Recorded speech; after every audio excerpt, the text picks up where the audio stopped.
I And- see recording up now, though. Yeah, I just fixed it, but there's a large part that's been missing. Right. Oh, I see. Is that what that little record button down at the bottom of the screen does? Yeah, So the other thing is, as far as the beach access at Settlers, I got an email from Scott that he is, I believe he's presented it to the town, and he has come up with a version of access for this summer. Mm-hmm. And from what I could see without actually going out and looking at it from the documentation, it appears as he's established a corridor, a roped corridor, so you can go east, west, west, east through that parameter. Mm-hmm. And caveats of, I'm unsure if there's dogs are allowed, but if somebody has a dog, it's to be leashed during this traversing this corridor that he's Right. got. Mm-hmm. So I don't know if that's going to be presented at the select board meeting, or if, he was thinking he was going to bring it to this board or what. If you want, I can reach out and ask him what his intent is. That would be great. I did speak with him a while ago about I've talked with him several times about the matter. And one of the things that he had proposed for both the Conservation Foundation and the Land Bank was to make it a dog-free beach. That that didn't float with the two conservation organizations. The Land Bank does have a sign saying, dogs need to be on a leash and so on. I was out there over the weekend and I did notice that the poles at the high water line had been taken down. So maybe that's part of what he's up to, but Yeah, you're right. I just, let me find out. I'll research and get back to the board here. I just pulled up his email and see that he did send it to Libby, Ken Borgren, Don Holgate, and Matt Fee, outlining that. And definitely there is a no dog section, mhm. as you said, so. Right. Well, we'll see what happens there. I know that Matt Fee is prodding town council to try and get some sort of a decision from town council as to what the law is and what's what can and can't be done. But Okay. so far, no word on that. Okay. Anything else on item 3, chapter 91? Okay. Yes, Leslie. Okay, here I am. You mentioned that you would like to have a clarification, as would I, on when strolling is allowed and when strolling is not allowed. It seemed to me as I was listening that originally strolling was not in the law, and then strolling was added, but I'm not at all clear as to when strolling, whether if and when it's allowed. I agree with you. I'd like to have the answer to that question. Or how do we get the answer to that question? Do we email Mr. McKenna or Mr. Delgado, or? Well, that's an excellent question, because I think it was I forget which one of them. It might have been, I think it might have been Mr. Delgado, but in the forum, he Fergata, excuse me. His name is Fergata. Carlos Fergata. I'm sorry. Yeah. Right. So he had mentioned something in his presentation. He had used the word strolling when he was describing one of the activities. And then the Civic League got an email from him the next day. And he was saying, could they delete that part of his comment from the broadcast? So Peter and Charlie got together and they were trying to figure out how to do that. And then if it was Carlos, he came back and said he had talked with his supervisor and said, no need to pull that statement. So there definitely seems to be something, some awareness at the state level that this is an issue between the high and the low water line, where the navigation can take place, and strolling, because very definitely on that sign out at the land banks. Yeah, I'm just trying, maybe it wasn't Settlers Landing. Maybe it was the one down on Tennessee Avenue, the new dock that we put out. But so there's how do we clearly, get answered. Should we email Fragata? that would be a great question to get to. Al and I would be happy to do that. Oh, good. All right. That would be helpful. Thank you. So I will email Mr. Fragata and ask him to clear up when strolling is allowed and where on the beach. Okay, and maybe give them a little background to our local situation here, and I may or may not give the background. I may or may not give background on our local situation. no, I'd like him to be clear what the exactly, law says. exactly. When I was thinking background, I was thinking of the transfer of Massachusetts, To New York or from New York to Massachusetts and so on. But The, that's probably a little arcane. Yes. Alan, I know that people make something of that, but I would point out that that's part of the legislative history. However, the legislation that controls our action is Massachusetts general laws and the Code of Massachusetts regulations, and they don't care how we got here. What they care is what's in the text. So New York to Massachusetts may be of historical interest, but it doesn't impact what's allowed or disallowed. Right. That's correct, because actually it was based on some English law. Yeah. the going back to the forum, it was interesting. Greater Harbor Yacht Club was one of the points discussed as as far as an example of the signage or whatever. So yesterday I did the traverse from Petrel Landing to Greater Harbor. Mm-hmm. And the first thing, and I am going to share this. First thing was the house that the land bank just bought. That's going to be coming down. This is the signage that was there depicting the public notice that you can get down there. So that sign has been in disrepair for some time. So, to me, it's just, the Greater Harbor Yacht Club was a heralded example of how Chapter 91 is being used to get people access to the beach and whatever. But as a town organization, a town community, there isn't much follow-up because that sign's been that way for some time. Now, Bill, the sign is on Great Harbor Yacht Club?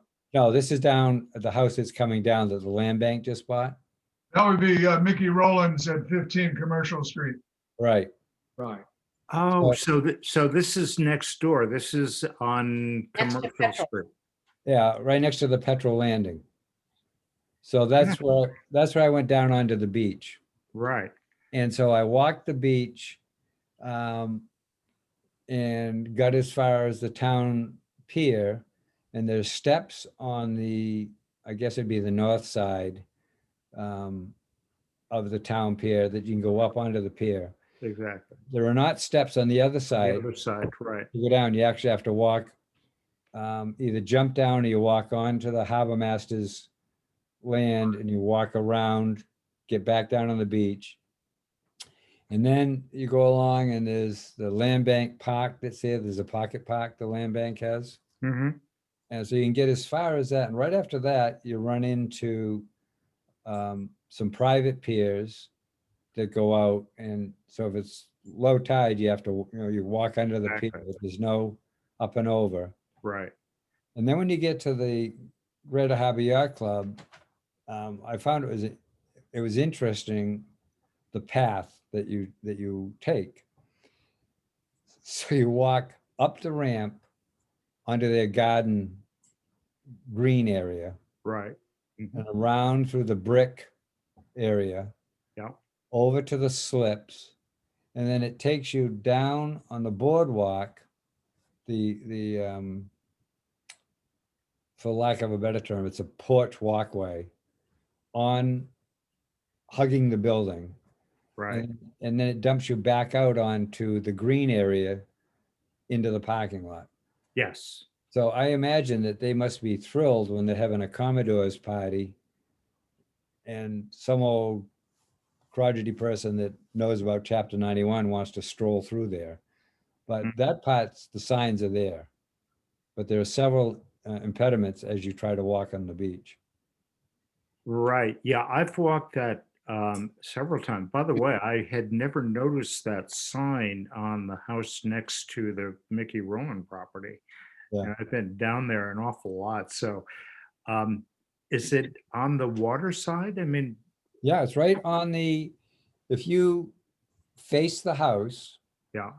with Stop and Shop behind you, on the left side of the house, where you go into to actually the petrol landing. Yeah. Right there on that, it's attached to the posts on the for the decking. Okay, well, I'll follow up on that because Look good. The old sign will look good in your living room, Alan, after they tear the house down. yeah, right. I No know. point following up, but yeah, because Yeah. the house is coming down. Well, but the signage needs to go back up is. Well, exactly. Of course, as a land bank property, we'll whatever we do down there once we once the lawsuits are all over, because as you know, we've been sued by both neighbors. One of them has withdrawn his suit, and the other one is still in court. So as soon as that's all resolved, we'll have signs down there, of course. But Yeah. I'll yeah. send you that picture. Okay, no, that's good. I've always complained about that house because the porch sticks out so that you can't get around that house, Yeah. even at low tide. You Yeah. have to walk out in the water at low tide, and that's been a bother. So, Alan, yeah, Phil. so my understanding with the Chapter 91 is the public has access essentially on the wet sand. In other words, between high tide Exactly. and low tide. Well, that's what we all thought. What So if it's high tide, they have to have the waders on. In other words, they don't have rights to access on the land side of the high tide mark, right? Right. that's the question. There doesn't seem to be any question in Mr. White's mind out in Matticat. He's very clear and about the law and so on. There does seem to be some ambiguity, let's put it that way, in this particular point, as far as strolling on the wet sand between the low and the high tide line. And so anyway, that's what Leslie's going to find out, see what she can find out from the gentleman from the DE, whatever. Yeah. Alan Carlos Vergata is with the Chapter 91 office in DEP. Right. And McKenna is with the Coastal Zone Management Program. They both report to, what is it, Energy and Environment Agency. Exactly. Yeah, I get ENA, confused. Or ENEA. Right. I get confused with the initials in the chain of command there. So, all right. Well, as I say, I'll put that on our agenda for next month. And in the meantime, we'll see what information any additional information we can get. And I will also contact Dawn Holgate as the select board chair to see if she can help us get access to the information that is available. Okay, again, anything else on chapter 91? Wynn Street and Somerset Road partial takings. I spoke very briefly with Rob McNeil and didn't really have an opportunity to discuss it at any length as far as the Wynn Street and the Somerset Road takings. So I've got nothing to report as far as an update on that.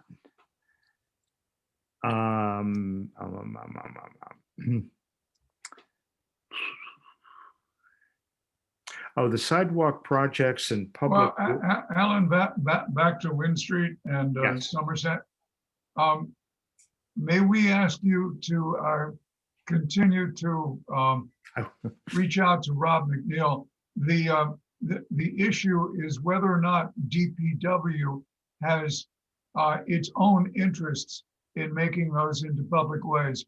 Their own interest might be a utility corridor, traffic, whatever. We had input from DPW some years ago, and it did upend our list in terms of priorities. Exactly. So trying to pursue contact would be a good idea. No, I will, and that was the point that was raised when Cara was in charge of the DPW. She's the one who said that the town was planning to put sewer, I believe it was a sewer line through there, through Wynn Street, which meant that they would have had to take the cobble portion, which is the public private way, and they would have to improve the dirt portion, which is very difficult to get through. And that's how that did end up on our takings list. So I will follow up with Rob. Good. So, yes. Okay, anything else on that issue? Ed? I'm just going to comment. The Wynn Street, I think Wynn Street is kind of vitally important, whether it's a public-private kind of partnership to get it improved or whatnot, because of the family that owns a property on the west side of the street. But that's also a potential link between these bike paths that we got. I mean, that's kind of a very important link, I think. Exactly. That's why we've been pursuing this as a link for a number of years. The idea was to connect the Matticat bike path with the Comic Pond bike path, and so yeah, no, we're aware of that, and that's what really generated this whole connection. We were looking for other ways to connect those two. We had thought about, one suggestion was making what's the one-way street, the Saratoga Lane. Yeah, making it one way the other way, or putting a bike path, but that never worked out. So yeah, Ed? Nat also had a connection. I mean, I have a connection with Georgia a bit, but Nat seemed to know the family perhaps better. It might be interesting to get some participation from the people that actually own a bulk of the land along there that's going to be futurely subdivided. 3 lots are going to be subdivided off that large parcel by the family. And there might be, that's the opportunity to get participation perhaps from the family. Just like the Pleasant Street sidewalk project, in a friendly way rather than a planning board way. Exactly. So, okay, as I say, I'll follow up on that, and I'll get back with some real information before I put it on the agenda for the next time.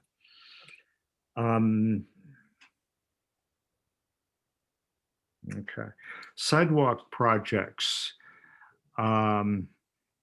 The sidewalk projects, I did speak with Rob, and again, and they've, if you've been down on Broad Street in front of Young's Bike Shop, from basically from the corner by the juice bar down to Young's and so on, they have widened the sidewalk about a foot. It's hardly noticeable, but they did widen that sidewalk. They've re-bricked it, and they're still down there working. So that project is underway. Yes, Lee? I just want to point out, Alan, Rick, and I went through the warrant in terms of preparing an agenda for meet the articles. The capital budget outlay of the proposed capital budget has sidewalks at $1 million or slightly more than 1 million. So the town is continuing its effort to work on downtown sidewalks. We should all speak in favor of that that warrant article. Yeah, I know. I did speak with Rob about that. This was a while ago. I asked him if that $1 million that the town was going to set aside every year for 5 years is still in the works, and he assured me that it was. And that was, apparently that's where the financing is coming from for the work that they did on Easy Street, on South Water Street, and the other sidewalks that they're doing in the downtown area. So, yes, Bill? Has anybody heard Rob's plans for Main Street sidewalk in front of Congdon's and the old Brock building, now that that giant tree has become sawdust? Well, they took that big tree that was where the bench was. Mm-hmm. So, with that, because he did say a few weeks ago that as long as those trees remain Right. in different areas in town, such as up by the 3 Bricks or whatever, they really aren't going to do much. He's not going to waste the money. True. But they've taken that tree down now, so it would seem that that whole section right there is ripe for a redo. They also took a tree down toward the old Nobby shop too. Right. Yeah, they've taken down, I've noticed several different trees there. The town does have a sidewalk plan. They plan, ultimately, the plan is to do all of the sidewalks in town. Main Street, Federal Street, Center Street, South Water Street. Anyway, all of those streets are on their list. And this is, by the way, as a result of the work, the sidewalk study that we did years ago. And that's what, when this committee went to the capital program committee, we did get some grief for showing up and lobbying for the work to be done. But when I did speak with Rob, and this was maybe 2 months ago or so, about the downtown sidewalk plan, he did say that the town had committed or was committed to keeping that program going until the sidewalks are fixed. So there is a plan to do those walks. Now, the other part of that, the public-private way map that we've talked about for ages, as we know, there is no definitive, absolutely positively definitive map of the public and the private ways. We do know that Nathan Porter at the GIS department does have a list of streets that he thinks are questionable, whereas he has as the GIS coordinator, he has a question as to whether these are public or private ways.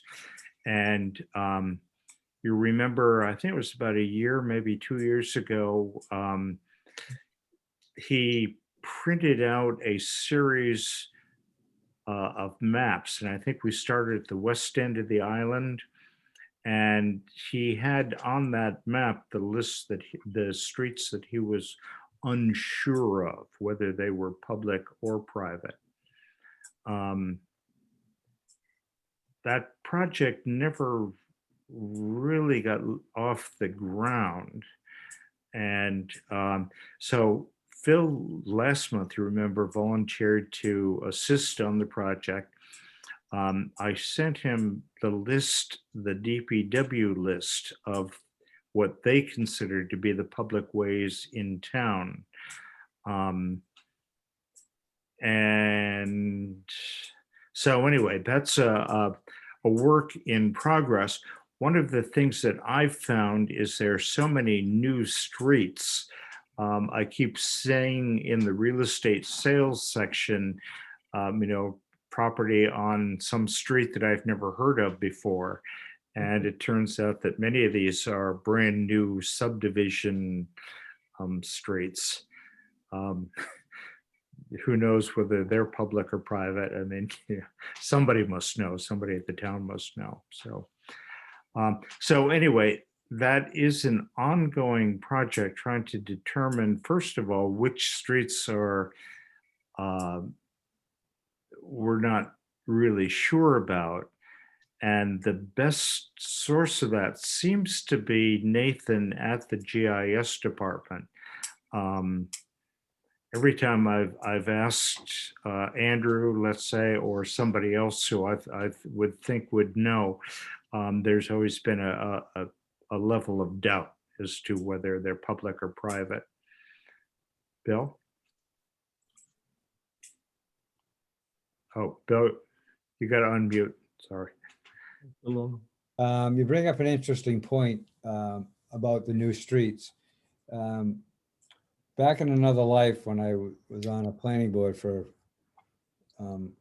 more years than I care to talk about, one of the duties of the town planner, at least in that community, was that's the person that assigned street numbers when you built a house.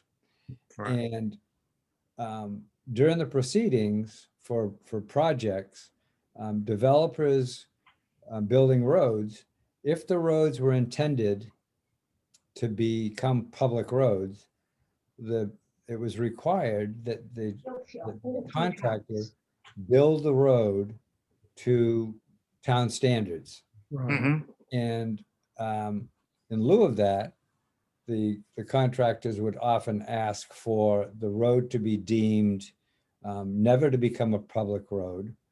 And that had to be included in the deeds of all the lots, so that when the people purchased the lot, and it would be recorded, that street would never become a town road. So it would seem that we have a disconnect. If in fact that's the process here, we have a disconnect with the streets as they are growing on island, with that official list coming, are they presenting it to the DPW? Are they whatever? Ed? Bill is correct in that, and I think that is somewhat of a criteria here, but I can tell you that most of the roads that you don't know the name of, Yeah. that are these newer roads, they're all private. Yeah. I mean, if you don't know a road by the name of Independence Way or something like that, just some random road in town, that might be, but all these new roads that are cropping up with people's name, Harbor Way, they're usually, sometimes they're even small 2-lot subdivision things, or Exactly. perhaps 3 at most. And so they're They're 81L type subdivisions. There are rear lot subdivisions now that are allowed by the town if you meet certain criteria. So you have to name a road that looks more like a driveway than a road. So you can, most of the ones that, if we started the project with the roads, we Mhm. probably get to the same good result that we need. Phil?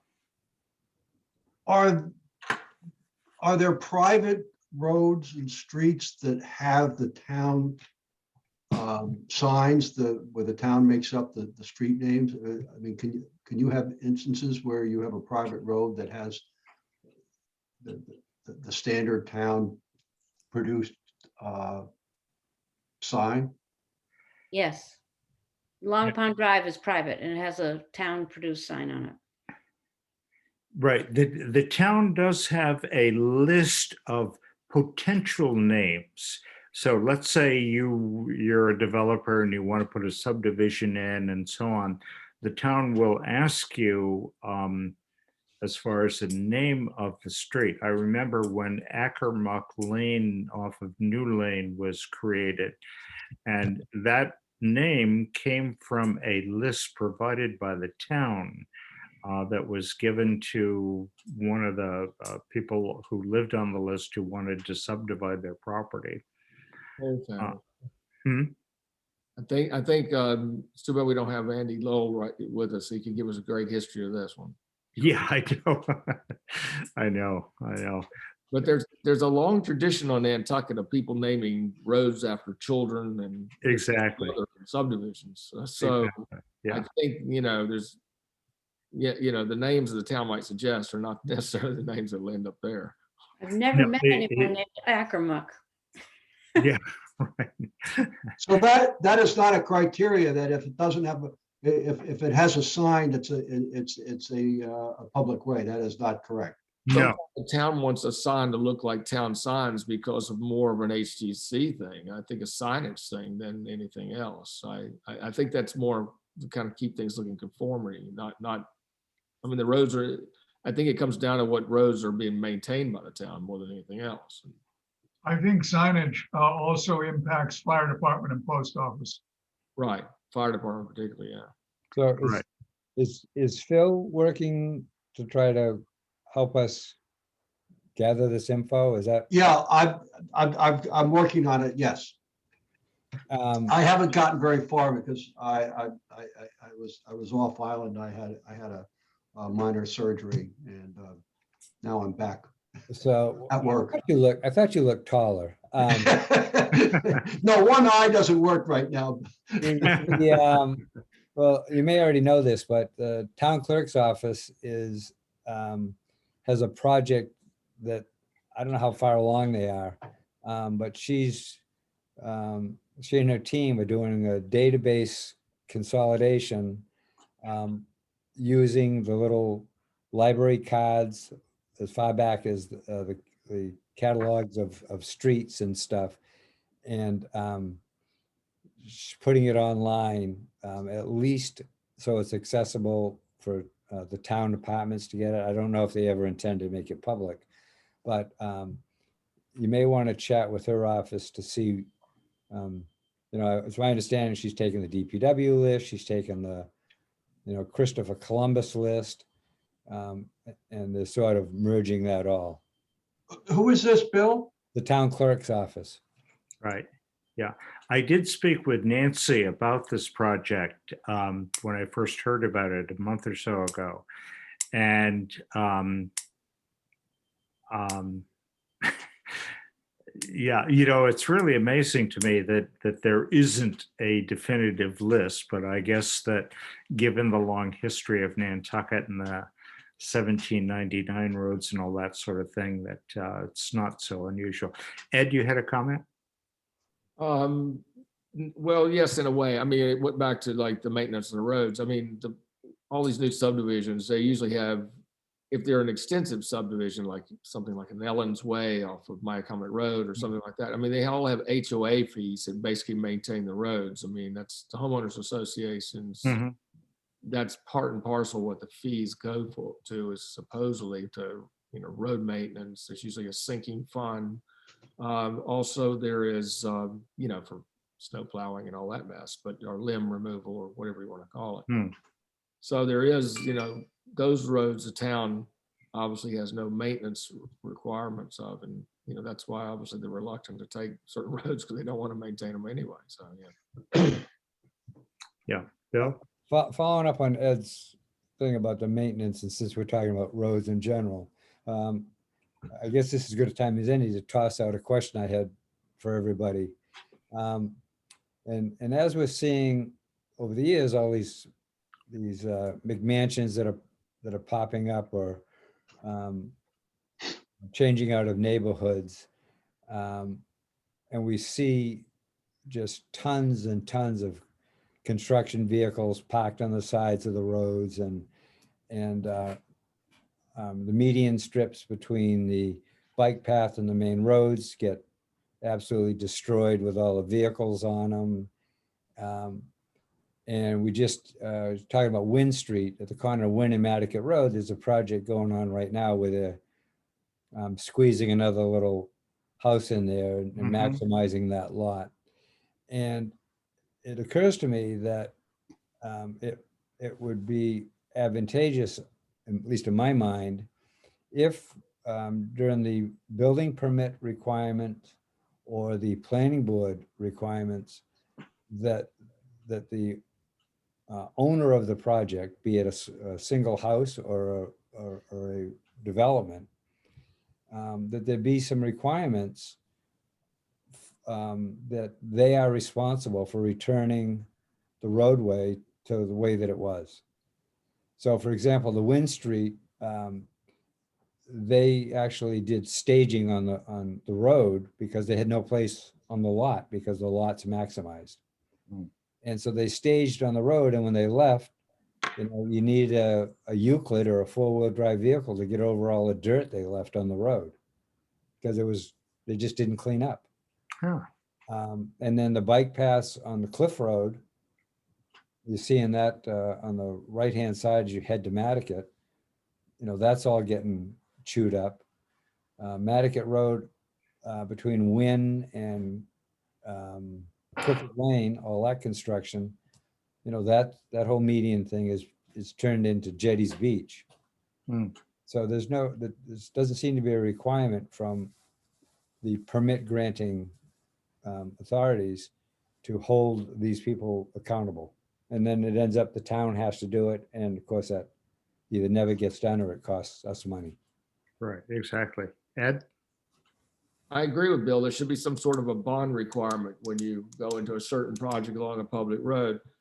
If my memory serves me correctly, which it may not, was there some article that came before town meeting that was supposedly going to address some sort of something like this? I know we had the road cutting one, if you ever cut a public road and all that, but I thought that there was supposed to be some sort of reclamation. I think it was I'm not sure it was a citizens article or another article and it might have been last year's town meeting that kind of. Ed, this is Lee. It reappears in this warrant, and it is a citizens article, and I don't think it's been recommended. Oh, okay. It was a carryover from last year's then, I think. Yeah. Okay, but it wasn't recommended on. Maybe it's too hard to police or something. I don't know, but it seems logical to me if It's blatantly impact fee, or let's put it that way, or a bond put down that's released once it's rectified. It's absolutely unpopular with contractors or project owners when that request or that requirement is there because it's something that comes out of their pocket. But most communities on the mainland, for example, will require a knockoff pad. So at the edge of your property where you're doing the work, where it then touches public property, such as a bike path or whatever, you have to put a knockoff pad on your property. And it's generally like cobblestones or gravel or whatever, so that the dirt from the trucks don't come out onto the public way. So that talking at these projects take up whole streets. They don't take up just, Right, exactly. So I think we'd have to figure an alternative to this, but yeah. But anyway, I just think it's something worth at least discussing and maybe finding out more about it, since we are roads and right-of-ways. Exactly. I do remember when the road cutting issue came. That was, I think, 10 years ago or so, mainly because whenever they cut a road to do whatever it was, they were putting in, contractors usually did a crappy job of covering it up and it would deteriorate. So there is a bylaw on the books. Anytime you're tearing up a public road, that you have to, I forget what the conditions are, but you do have to bring it back to, the way it was, or better than the way it was. So, Ed? Well, and another thing you have to be cognizant of is if you're doing a project, a subdivision or whatever, or second dwelling perhaps, is that there is a bylaw that says that if a road has just been paved, that you're not allowed to cut that road for, and I don't remember the length of time, but there is a length of time that you're not allowed to just go in and right after it's been paved, So sometimes you have to find out what roads are about to be paved. Right. Know someone's going into a project, because obviously that can affect, them being able to do the project perhaps. Right. So, Lee? Alan, Yes. I think this is important, the suggestion on bonding roads, something with which I'm familiar in mining. Could we get more information so that we might at some point create an advisory note or motion to the town? I suspect that the building inspector has the authority to look at the shoulders and the verges and so forth and say, hey, you've got some work to do. I suspect, but I don't know. So can we find out from either DPW or the building inspector what their approach is to damage? I would be happy to take that on. Oh, great. Okay. So, Because you talked about the cutting of the roads. One of the things in a previous committee I was on, we came up with a bylaw for that.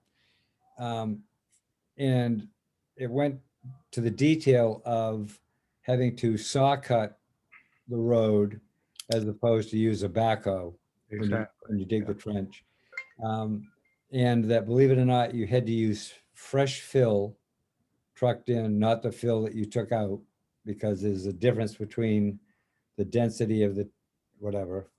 And then the final thing, which is really receives a lot of pushback, is that the paving, you have to infrared the paving, which means you heat up the existing paving around the hole. So your new pavement goes down, which is hot. And when they roll it, it's like a brownie mix. It meshes in with the existing pavement. And if it's done correctly and you drive over it, your tires don't go thump. It's just a seamless thing. And the frustrating part was the community that this was done in, the town was one of the worst offenders in filling the holes. yeah. But That's true. historically, it's the utilities that do the most damage. Right. Yeah, exactly. Okay. Well, so I'll again carry that over and put that on our next agenda. So, okay, is there anything else on that item, the sidewalks issue, Lee? No, I thought you were moving to the next item. Oh, old, new, and other, yes, old, new, other business and member comments. I have two. You will not see these in the minutes. I had a visit with my doctor just before this meeting, and she said, I think you're in good shape. And I was glad to hear that. I'm hesitant to use the word cured, but she did. Yeah. That's one. Two, Right. The jury has come out guilty on all 3 counts. Wow. On Chauvin. Oh, Minneapolis, yes. yeah, I haven't tuned into the news all day, so. Good. Okay, is there anything else to come before the committee this afternoon? Mr. Chairman, I just wanted to thank you and the members of the committee for allowing me to listen in. I learned a lot. It was really tremendously insightful, and also want to just say hello to Mr. Greeter, who joined late. So thank you. Max, I'm glad you did that because the Zoom camera picks you up. I now know what you look like. Well, yeah, it doesn't get much better than this, I'm sorry to say, but thank you. Well, Max, thank you for attending, and you're always welcome. We meet the third Tuesday of every month at 4 o'clock, and you're more than welcome to sit in. Thank you. I'm sorry about the confusion getting started today. I take responsibility for that. So We're starting to get heavy on Mattakit here, I think. yeah, well, I know. A lot going on out there. Ed? We need Snooky back to take us to the East End. Yeah, I know.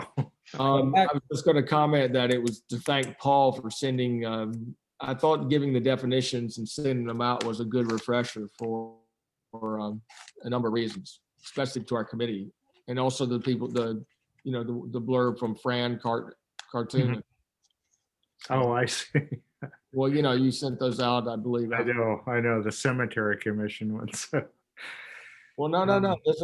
These are the ones in the proprietor roads you sent out.